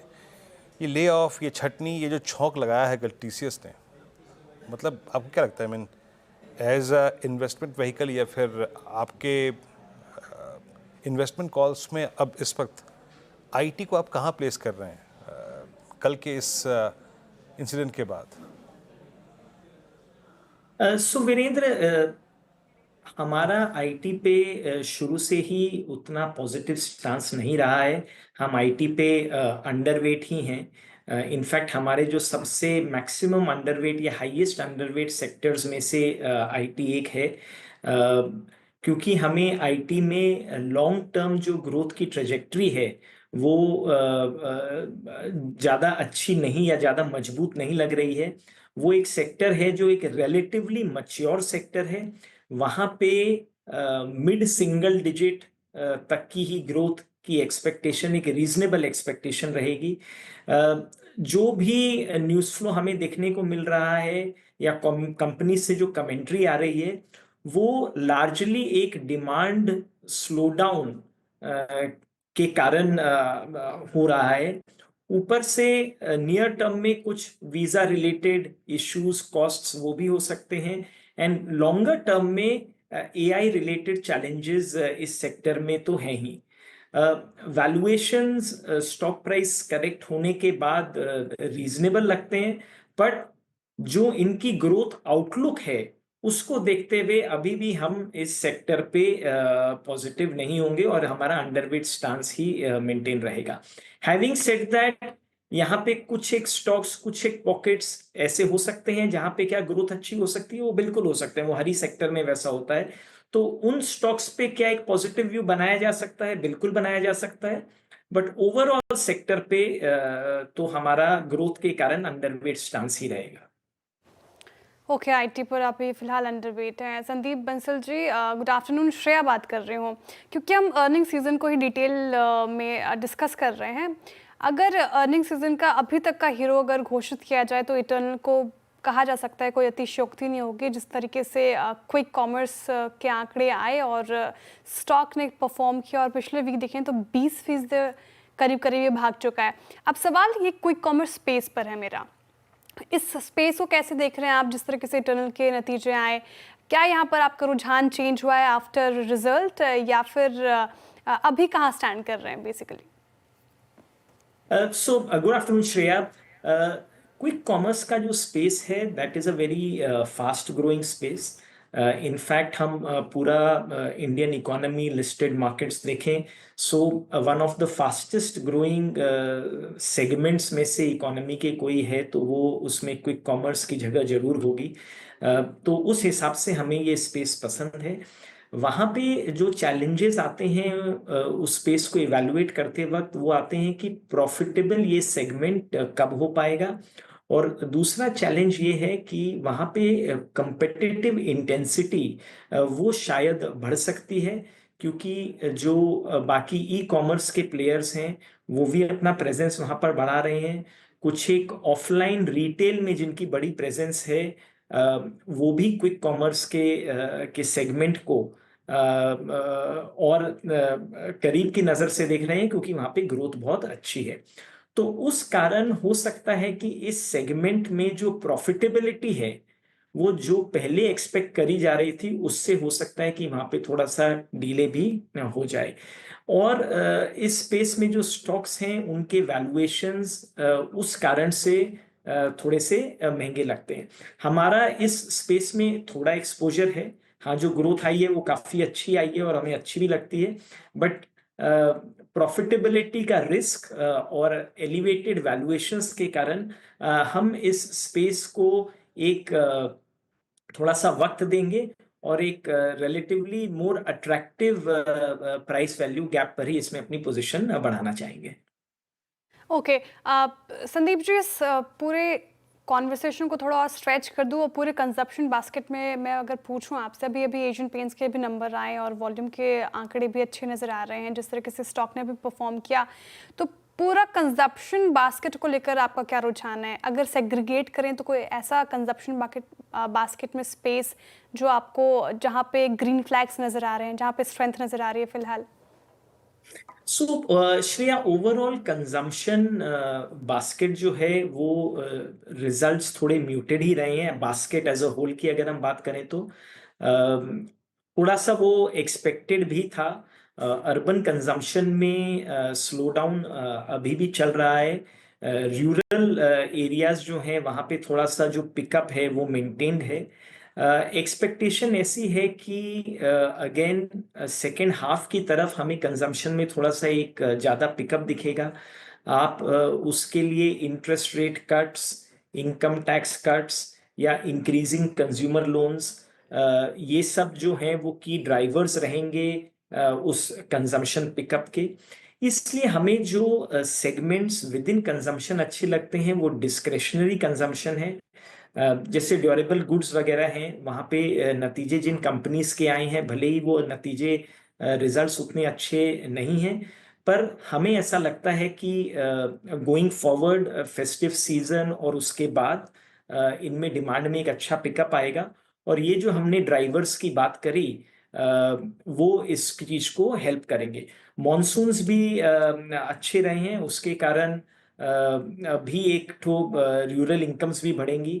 जो इन्फ्लेशन में जो हम रिलेटिवली एक कमजोरी देख रहे हैं और इंटरेस्ट रेट कट्स की वजह से भी जो लोअर ईएमआईज आएंगे, उसके कारण भी कंज्यूमर्स के वॉलेट्स रिलेटिवली इंक्रीज कर जाएंगे और उनकी एबिलिटी स्पेंड करने की ऑन डिस्क्रिशनरी आइटम्स बढ़ जाएगी।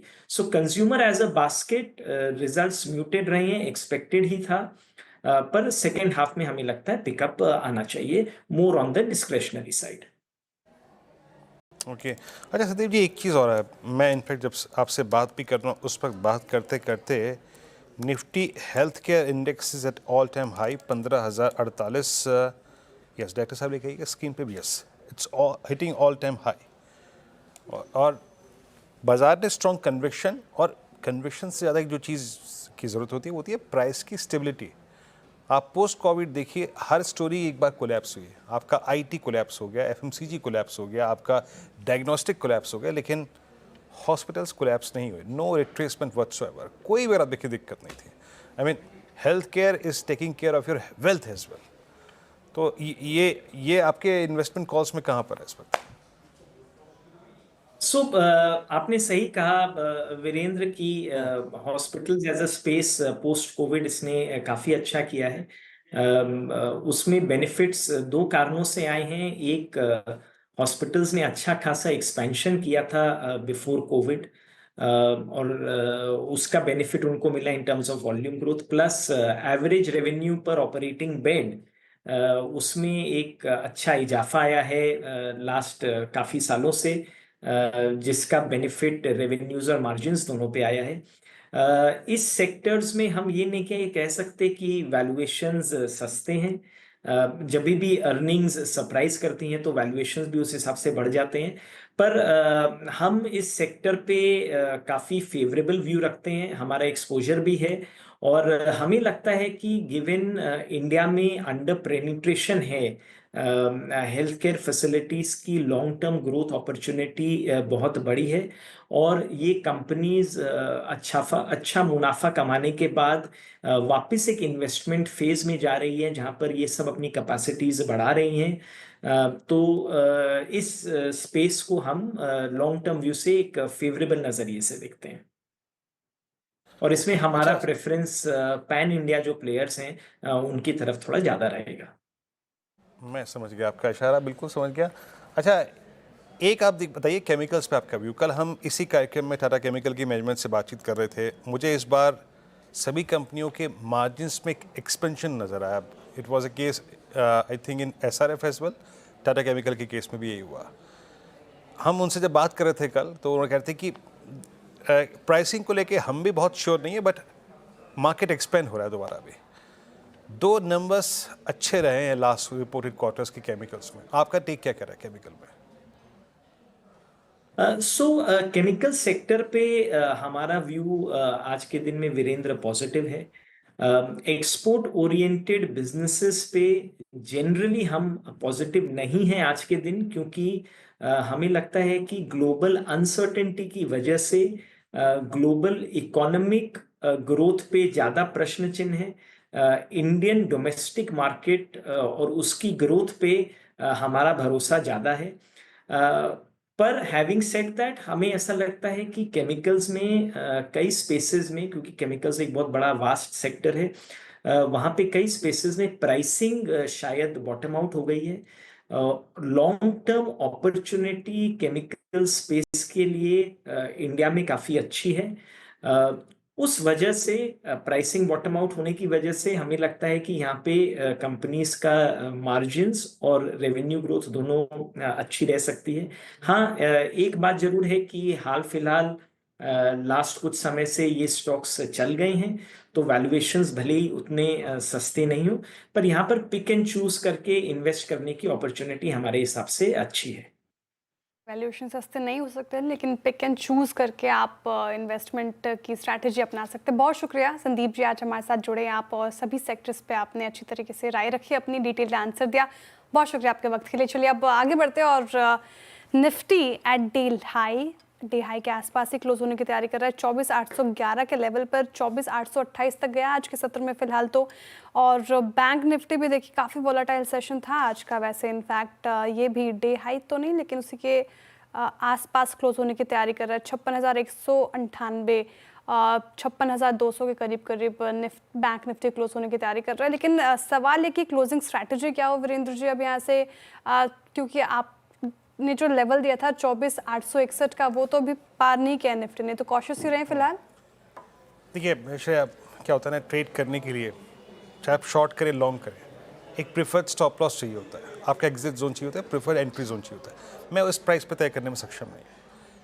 861 अगर पार कर जाएंगे तो आप एक एक्सपायरी मंथ का, मतलब एक्सपायरी जो वीक होता है, उसमें एक काउंटर ट्रेंड प्रोड्यूस करें, इस बात के बहुत स्ट्रॉन्ग चांसेस हैं। तो जब तक 861 पार नहीं होगा, मैं बाय का ट्रेड यहाँ पर नहीं कहूँगा। जिसे कहते हैं ना, आई मीन बाय स्ट्रेंथ, वो 861 के ऊपर ही होगा। हाँ, ये व्यू था कि 610, 595, 560 पे शॉर्ट कवर कर ले, एक छोटा रिवर्सल पॉसिबल है, वो हो गया। बट एक्यूट स्ट्रेंथ के लिए हमें 861 पार करना पड़ेगा। तो न्यूट्रल जाइए, कल सुबह एक्सपायरी -1 डे को प्ले करेंगे। 861 पार हो गया, और अगर 861 नहीं पार हुआ तो दोबारा सेल करेंगे। श्रेया, ओके, तो फिलहाल ये स्ट्रैटेजी न्यूट्रल, सिंपल, हाँ बिल्कुल सटीक एंड सिंपल। तो ये स्ट्रैटेजी आपको फॉलो करना है फिलहाल मार्केट में। चलिए अब डीलर्स कौन से स्टॉक्स पर दाव लगा रहे हैं वो समझ लेते हैं। यतिन जी बताइए, कौन से स्टॉक्स पर बेट लगा रहे हैं डीलर्स? जी, तो आज जो है फ्रंटलाइन कंपनियों पे डीलर्स दाव लगा रहे हैं, क्योंकि मार्केट पे जो फ्रंटलाइन स्टॉक्स है, यहाँ आपको एक्सपायरी रिलेटेड एक्शन देखने को मिल सकता है। इनफैक्ट सबसे पहला स्टॉक है एशियन पेंट्स, और रिजल्ट्स के बाद डीलर्स को लगता है कि स्टॉक में काफ़ी स्टेबिलिटी देखने को मिल रही है, लोअर लेवल्स पे खरीदारी देखने को मिल रही है, और 2425 से लेकर 2500 तक के टारगेट्स डीलर्स को लगते हैं यहाँ पॉसिबल है। तो डीलर्स को लगता है कि 2-4% की यहाँ अपसाइड देखने को मिल सकते हैं। और जो नतीजा है उसके बाद घरेलू डोमेस्टिक फंड्स यहाँ खरीदारी कर रहे हैं, ऐसा डीलर्स का मानना है। आईटी स्टॉक्स में भी आज लोअर लेवल्स से खरीदारी है और शायद इसीलिए मार्केट में भी अच्छी रिकवरी है। तो विप्रो और इन्फोसिस ये दो स्टॉक्स हैं जो डीलर्स को पसंद पड़ रहे हैं और यहाँ लोअर लेवल्स पे बीटीएसटी की एडवाइस दे रहे हैं और दोनों ही स्टॉक्स में डीलर्स को लगता है कि जो शॉर्ट कवरिंग का माहौल है शायद यहाँ ये कंटिन्यूड रहे एक्सपायरी तक। तो आईटी स्टॉक्स में डीलर्स खरीदारी की एडवाइस अपने क्लाइंट्स को दे रहे हैं। Okay, Asian paints, Infosys, Wipro, यहाँ पर दाव लगाने की बात की गई है। शुक्रिया यतिन जी जानकारी के लिए। चलिए अब बीटीएसटी और एसटीबीटी ट्रेड्स शुरू करते हैं और शिल्पा जी आप बताइए बीटीएसटी एसटीबीटी। जी बिल्कुल, यहाँ पे बीटीएसटी पे ध्यान दूंगी, एम्फेसिस मुझे लगता है टुवर्ड्स 2900 2950 भी जा सकता है। तो एस बीटीएसटी अगर आपको ट्रेड लेना है, आप स्टॉप लॉस यहाँ पे 2720 पे रखिए, पहला टारगेट 2840 का एक्सपेक्ट कर सकते हैं। अदरवाइज पोजिशनल ट्रेडर्स फॉर 2950, जैसे मैंने बोला कि आप 2650 के स्टॉप लॉस से लॉन्ग बने रह सकते हैं। ओके, एम्फेसिस वो जो हम बात करते हैं ना मिड कैप आईटी में, एकमात्र ऐसा स्टॉक जो कि सारे एवरेजेस के ऊपर है। रचना जी आप क्या पिक करेंगे? जी मेरी तरफ से आईसीआईसीआई जीआई रहेगा। फ्यूचर्स में हम आईसीआईसीआई जीआई के फ्यूचर्स को बाय करेंगे और ऐसे लगाएंगे 1913 पे 1913 एंड हमारा अपसाइड पे टारगेट होगा इसमें 1930 and 50। Rachna ji ICICI Lombard जुलाई फ्यूचर्स में खरीदारी की बात कर रही। वैसे इनका एफएल का भी टारगेट हिट हो गया है और इन्होंने 2000 तक के टारगेट दिए थे और 2025 का इसका अभी तक का हाई है, तो इनका टारगेट हिट हो चुका है इसमें भी। अब प्रशांत जी आप बताइए कि आप क्या कैरी कर रहे हैं बीटीएसटी एसटीबीटी। तो यहाँ जो स्टॉक शेयर मुझे अच्छा लग रहा है वो होगा हिंद कॉपर। ये करीबन 258 के आसपास ट्रेड कर रहा है, अराउंड 258 स्पॉट लेवल। मेरा यहाँ स्टॉप लॉस होगा 248 248 और जो टारगेट में देख रहा हूँ वो होगा 275 280 280। Okay, Hindustan copper. मानस जी आपका ट्रेड क्या रहेगा बुधवार की सुबह के लिए?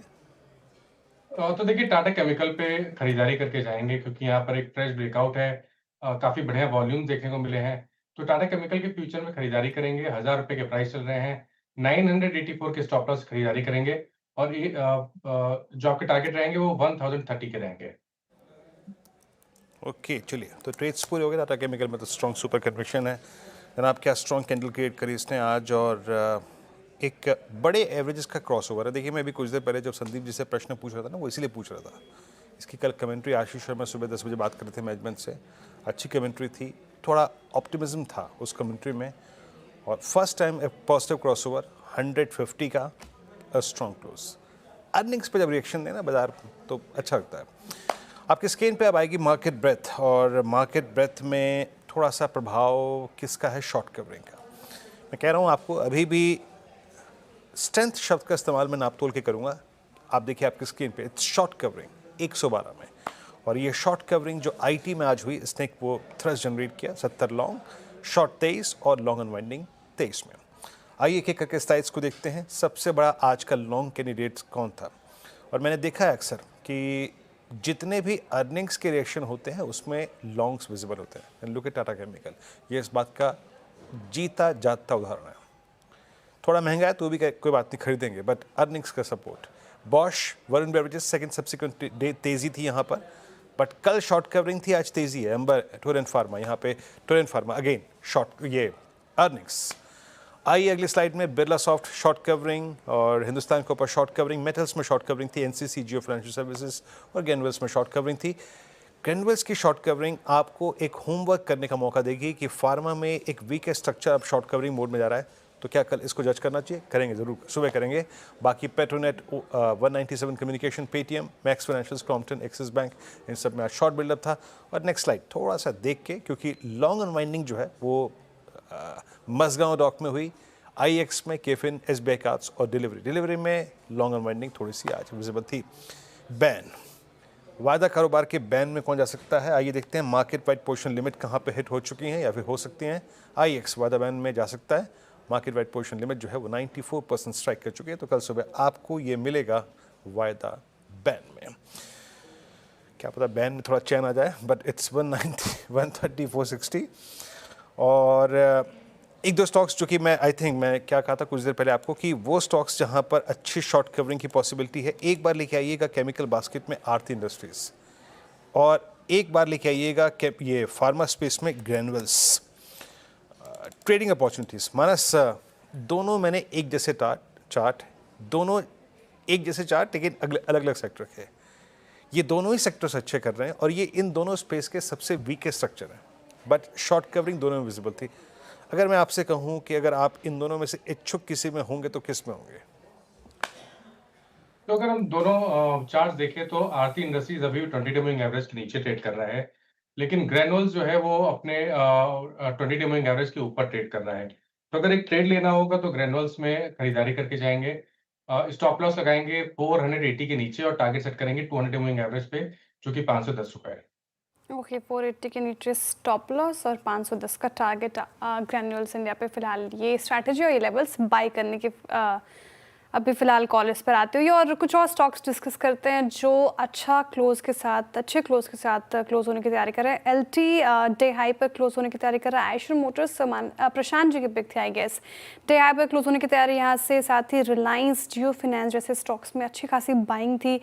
SBI, NTPC यहाँ पर बाइंग दिखी, और energy space as a whole देखेंगे आप तो वहाँ पर बाइंग तो आज लगातार पूरे सत्र में हमें देखने को मिल रही है। एक बार जियो फिनेंस का चार्ट रखेंगे स्क्रीन पर, आप देखिए जिस तरीके से यहाँ पर आज चाल बनती नजर आई है। डे हाई पर क्लोज होने की तैयारी, हालांकि जियो फिनेंशियल हमारे पेरेंट कंपनी से एसोसिएटेड है तो कोई भी खरीद फरोख्त आपको करनी है तो अपने पर्सनल एडवाइजर की सलाह के साथ ही करें।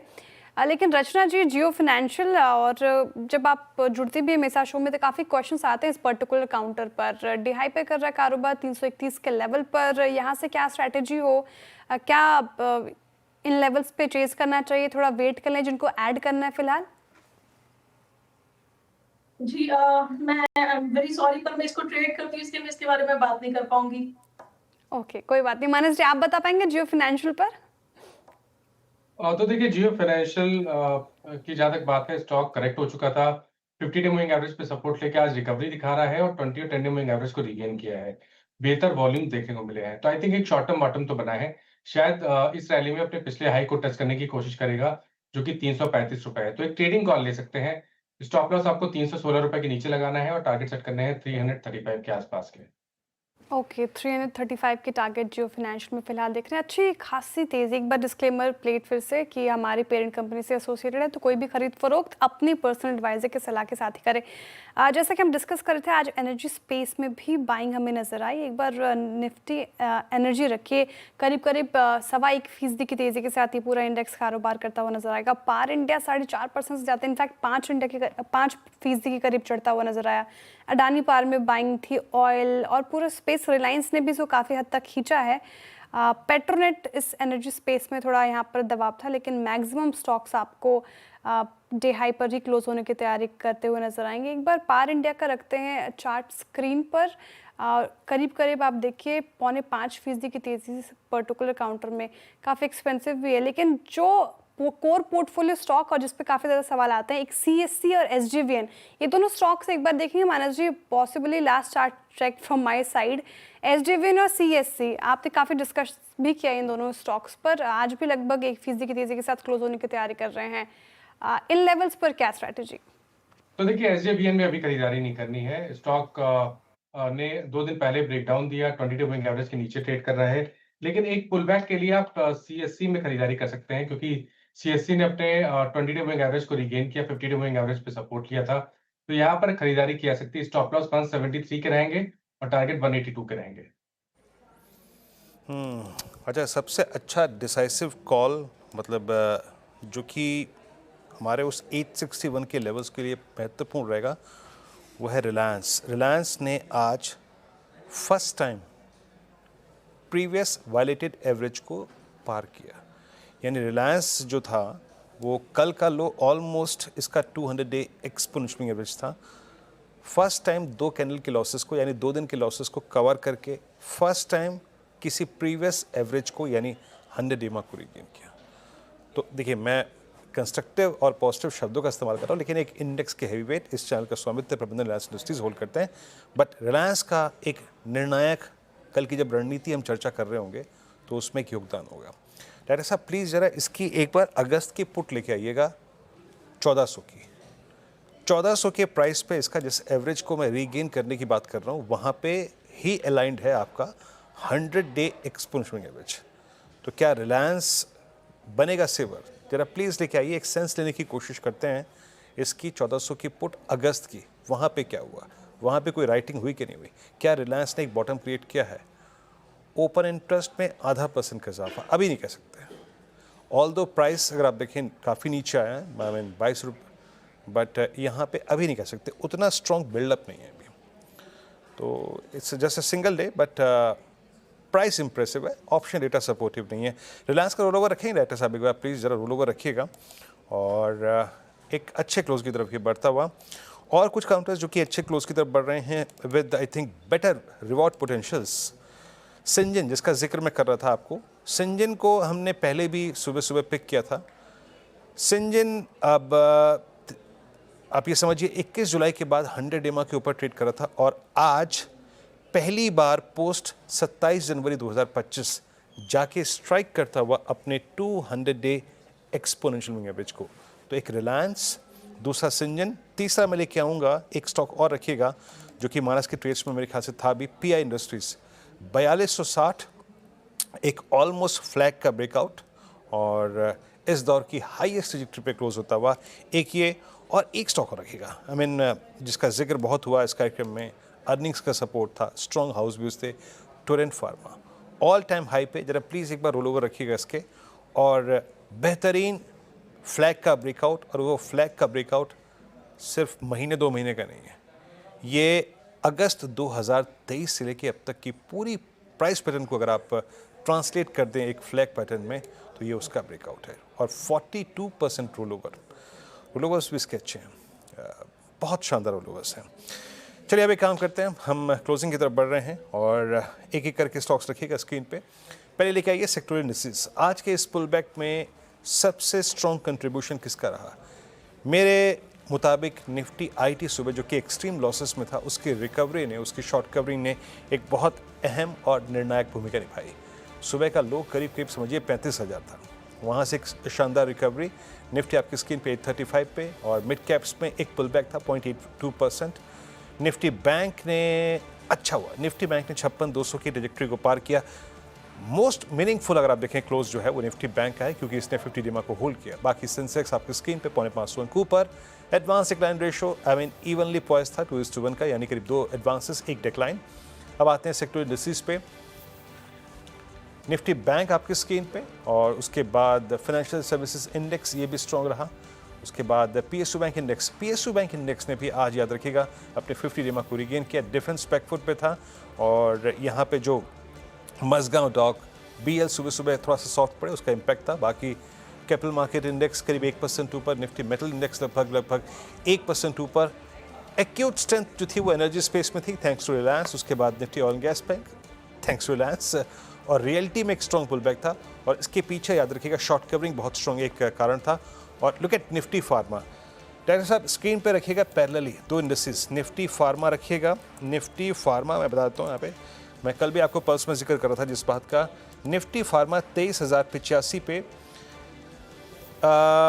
लगभग CY25 के सबसे हाईएस्ट क्लस्टर पे, बट मोस्ट स्पेशली जहाँ पर हॉस्पिटल्स का योगदान है, निफ्टी हेल्थ केयर इंडेक्स 15,050 पे अपने करियर के सबसे हाईएस्ट क्लस्टर पे क्लोज होता हुआ। 2 हाईलाइट है सेशन की, रेस्ट ऑफ द मार्केट में पुल बैक, शॉर्ट कवरिंग, लेकिन सबसे स्ट्रॉन्ग बाइंग रही आज फार्मा स्पेस में। एक बार तीनों के तीनों हॉस्पिटल स्टॉक्स रखिएगा स्क्रीन पे, फोर्टिस को, मैक्स हेल्थ केयर को, और साथ ही साथ अपोलो को। मेरे ख्याल से इस कार्यक्रम में जो पहली कॉल स्क्रीन पे गई थी वो थी अपोलो हॉस्पिटल्स की, बहुत ही शानदार ट्रेड रहा वो, और आई थिंक इस सेक्टर पे कल हम एक डेडिकेटेड डिस्कशन करेंगे भी, जब सुबह पल्स के बारे में बात कर रहे होंगे। बहुत अच्छे स्टैट्स निफ्टी फार्मा के साथ डायरेक्टर साहब प्लीज़ एक बार रखिएगा फोर्टिस, अपोलो और मैक्स हेल्थ के लिए 3 स्ट्रक्चर्स रखिएगा। बस इसको देखते हुए आगे बढ़ते हैं, और मेरे ख्याल से थोड़ा लोड होने में टाइम लग रहा है। ये देखिए फोर्टिस ऑल टाइम हाई, और अपोलो 100 रुपये मार्केट शट आपकी स्क्रीन पे। निफ्टी करीब करीब 24,828 पे, अच्छा रिवर्सल है 100 DMA से, बट शॉर्ट कवरिंग इसमें बड़ा एक अगर आप देखें कंट्रीब्यूशन था। तो एक सेशन अच्छा था श्रेया, पुल बैक था, बट काउंटर ट्रेंड ये अच्छा बनेगा नहीं बनेगा कल डिपेंड करेगा। बट आज आपके साथ ये पंचनामा में कौन है श्रेया? आज पंचनामा में होंगे हमारे साथ अमित सेठ जी और आपकी क्वेरीज को वो एड्रेस करेंगे 3:35 पर CNBC आवाज़ के सभी सोशल मीडिया प्लेटफॉर्म्स पर, एक्स पर, यूट्यूब पर, फेसबुक पर, साथ ही इंस्टाग्राम पर हमारे साथ जुड़िए और अपने पोर्टफोलियो रिलेटेड क्वेरीज को सुलझाइए। और बुधवार को होगी इस पूरी पैनल की मुलाकात, यानी जुलाई की एक्सपायरी से ठीक एक दिन पहले, एक्सपायरी -1 बुधवार सुबह मॉर्निंग कॉल, उसके बाद मुनाफी तय। तब तक के लिए नमस्कार।